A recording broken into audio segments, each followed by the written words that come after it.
ఏమిటినానా ఇది? కనపడ్డంలే బొచ్చు, కోడి బొచ్చు, మన కోడి బొచ్చే. కోడినాడు కూరండుకు తినేసి బొచ్చు మనకు పార్సల్ చేసి పంపాడు, రిజిస్టర్ పార్సల్. ఎవరండి? ఇంకెవడో ఆ సత్తిగాడే. పొగరెక్కిపోయి కళ్ళు పొరలగమ్మిని.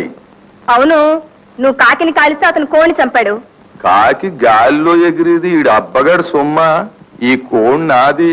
జీడిపప్పు, బాదం, పిస్తా పెట్టి నా ప్రాణంతో సమానంగా పెంచుకున్నాను. ఎందుకు లేని ఊరుకుంటుంటే ఈ కుర్నాయాలకు అలుసైపోయాను. యువజన సంఘం ఒకటి పెట్టి అచ్చోసినాంబోతుల్లాగా ఈదుల్లో పడి దోసుకు తింటున్నారు. వాళ్ళేం దోసుకు తింటలేదు, ఊరిని బాగు చేస్తున్నారు. పంచాయతీ ప్రెసిడెంట్ గా ఉన్నన్నాళ్ళు నువ్వేం చేశావు? సత్యంబాబు ప్రెసిడెంట్ అయ్యాక ఈ 4-5 ఏళ్లలో హై స్కూల్ కట్టించాడు, లైబ్రరీ పెట్టించాడు, ఊరికి కరెంటు తెప్పించాడు, హరిజనులకు ఇళ్లు కట్టించాడు. అదాడి తాతగారి ముల్లె.